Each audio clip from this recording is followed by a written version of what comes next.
running a business is really hard, and sometimes you just want to give up and throw in the towel and just kind of like wash your hands of it and be done with it. Luckily, in assisted living and real estate investing, there are different avenues that you can go through and different options as you're going through things. It can be difficult. We recently had an administrator quit at one of our facilities, and it made things really difficult. And we had to think long and hard about, are we going to throw in the towel? Are we going to give up on assisted living? In today's video, I'm going to get into kind of our thought process, what we went through, the research that we started performing, and where we ended up landing on what we wanted to do with our facilities. Hi, everybody. I'm Brandon Gustafson. I own and operate 2 assisted living facilities, and I created this channel to help people just like you learn the ins and outs of investing in assisted living. Welcome to Assisted Living Investing.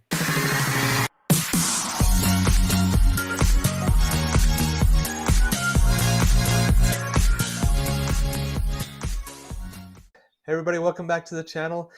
In my last video, we talked about my administrator quit on us at one of our facilities. Go ahead and watch that video. I got a little bit vulnerable in that video. It has probably a little bit of a different tone than most of my other videos, but I think it's really important to kind of learn that process. I talked a lot about mental health awareness and what you need to do to help out. And in today's video, I'm going to talk about, we almost gave up on assisted living, and it's going to have a little bit of that same tone. I talked about this a lot in that last video, but just want to reiterate it again here. If you or anybody that you know is struggling with anxiety, depression, or something else, please don't suffer in silence. Reach out to somebody for help. It may be hard to find a therapist right now. A lot of people are trying to talk to therapists, and it can be difficult.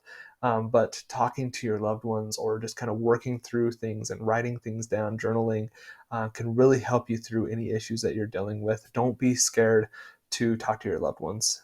They love you. They want to help you out. They understand what you're going through, and they will be able to help you through it. You are never alone. Never forget that.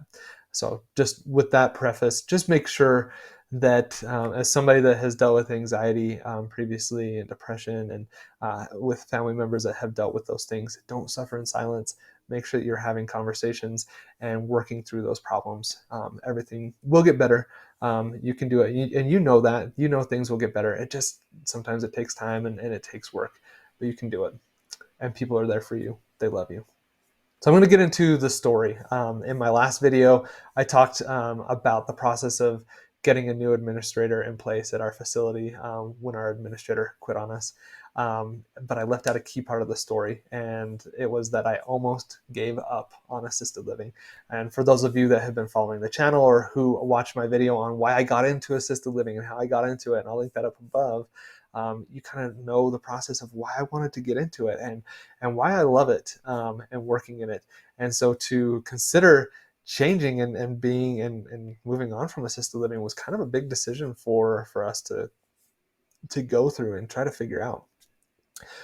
So one of the first thoughts that popped into my head when our administrator told us that she was going to be quitting was that assisted living just wasn't going to work out for us. And I was really kind of freaking out about that. The big reason why we were considering moving on, why we were thinking assisted living isn't going to work, is staffing. We're in a staffing crisis right now, and trying to find staff and keep things fully staffed is really, really difficult. It's quite hard, and it's stressful. It adds stress to the staff members because they're having to work extra shifts. It's adding stress to the administrator because they're having to cover those shifts, or they're trying to find people to hire for those shifts, and all of those things. It's difficult. One of the reasons I was really freaking out about giving up on assisted living, though, was because I had convinced my parents to invest with me in this project and to do this. And while they are adults and they made the decision themselves, I still felt responsible for the investment, and it weighed very heavily on my mind as we're going through this. So I started shifting my thoughts into what are the backup plans to make sure that we don't lose the investment, and that things are still gonna, we can at least break even on it. Even if we're not making money, we're breaking even and everything's going to work out.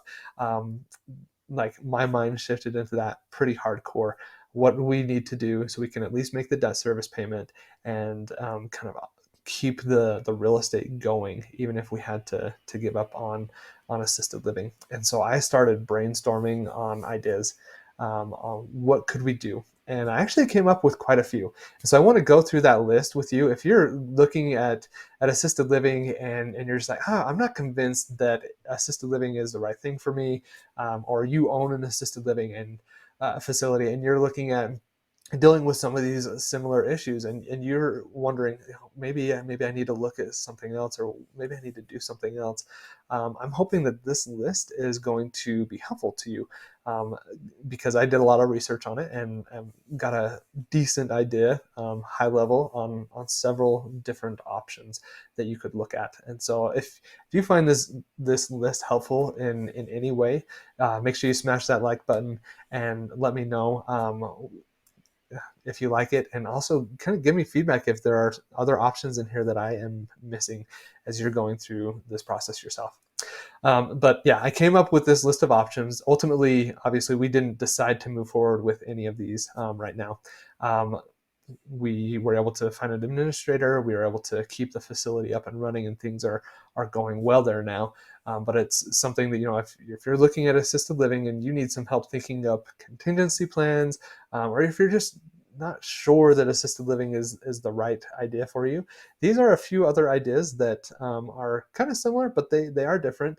And I'm hoping that this list is helpful to you. It's not a comprehensive list by any means. There are going to be things that I didn't think of that you are aware of, and I would ask you to comment down below if there are other options that you have considered or looked at. I'd love to learn about them, just so that I have a better contingency plan in the future if something like this happens, because I don't want to be caught flat-footed. I want to make sure that I have some of these ideas in place, and I'm doing the research in the event that I need to shift my business model, and I can do that quickly, because I just, like I explained before, feel very responsible for the lives of my residents and making sure they're good, but also the people that I'm investing with, and I want to make sure that everybody is taken care of there.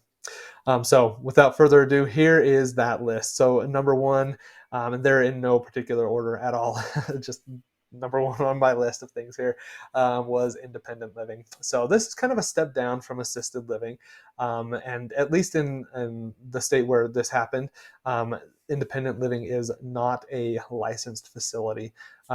As an independent living facility, you are still providing meals and you're kind of doing like housekeeping, but there is absolutely no cares that you can provide to your resident. If somebody needs help going to the restroom or something like that, you cannot help them. That's kind of the line between assisted living and independent living. They could hire out an agency to have home health come in and give them those services, but you, as the business owner, as the landlord, you cannot hire a staff member to go in and help somebody with that. You can get in big trouble if you do. So that's something that you want to make sure that you are aware of if you were to switch over to independent living.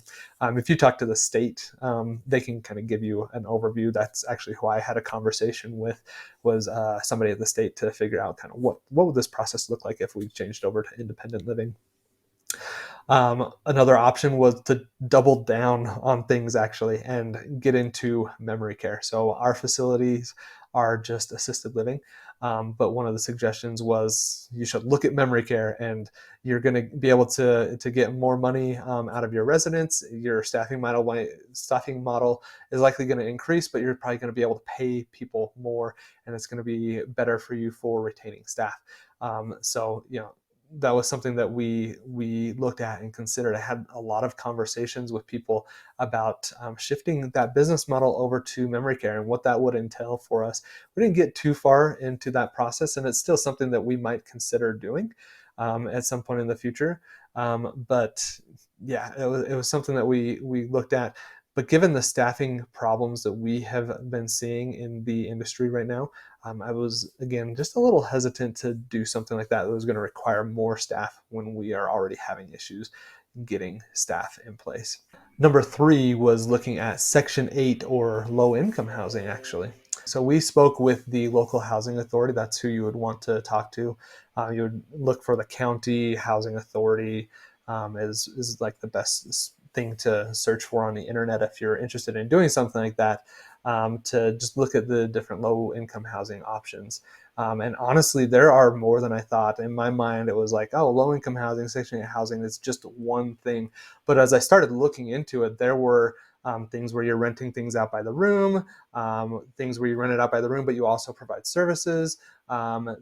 There were 3 or 4 different options that kind of fell under this umbrella of low income housing. And so we kind of started looking at that and having conversations. Ultimately, didn't go super far into it. So I don't know exactly what it would entail and what the application process would look like, especially in the sense that it's probably going to allow you to at least break even on something. And yeah, you might not be making much money off of it, but it's something that you could look at. Number 4 was just like doing room rental. So renting things out by the room, and kind of like an independent living, but a little bit different, where it would just be, here's a room, you pay us $1,000 per month to stay in this room, and then there's a community kitchen, and you can go there and eat, and then there's a community living space, but you have your own room. So the way that our facility would be set up, that would be the best way that we could do that.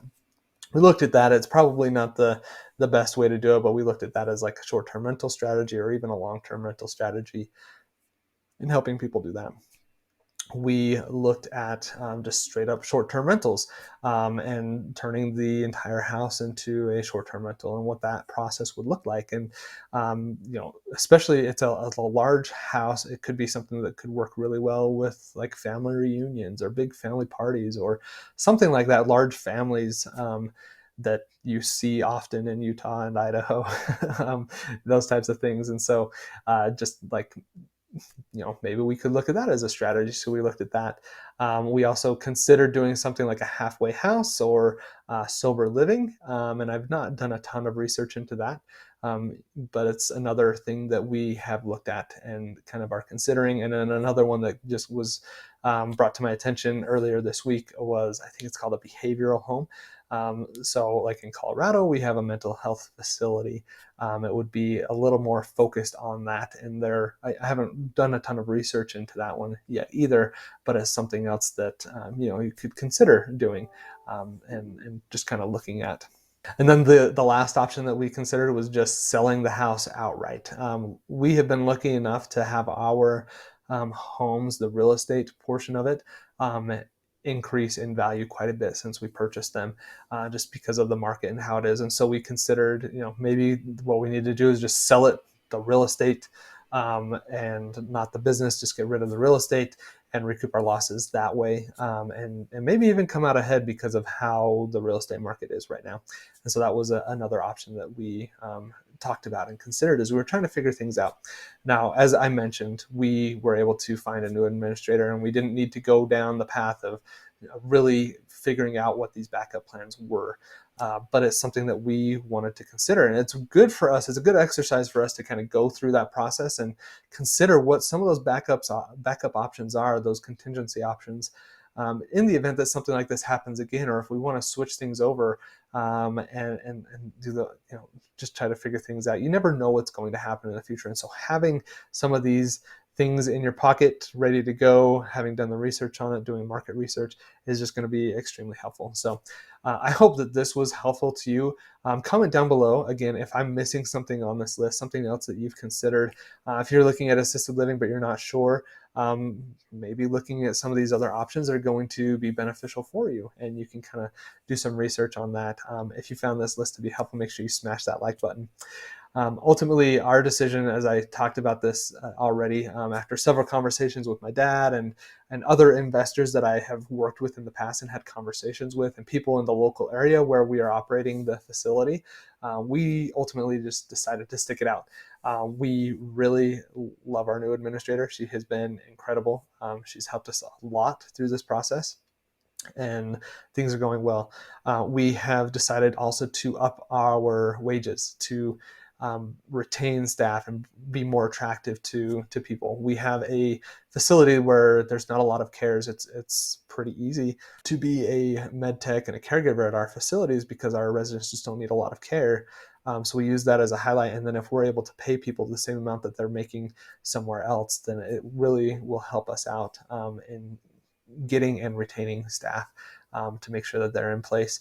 And then we are also going to start increasing rent for our private pay residents, and then bringing in other residents, Medicaid residents that need more cares, which are going to allow us to get higher reimbursement rates from Medicaid, and then properly documenting those things so we can pass it along to Medicaid, to make sure that we're getting reimbursed the proper amount for the cares that we're providing to our residents.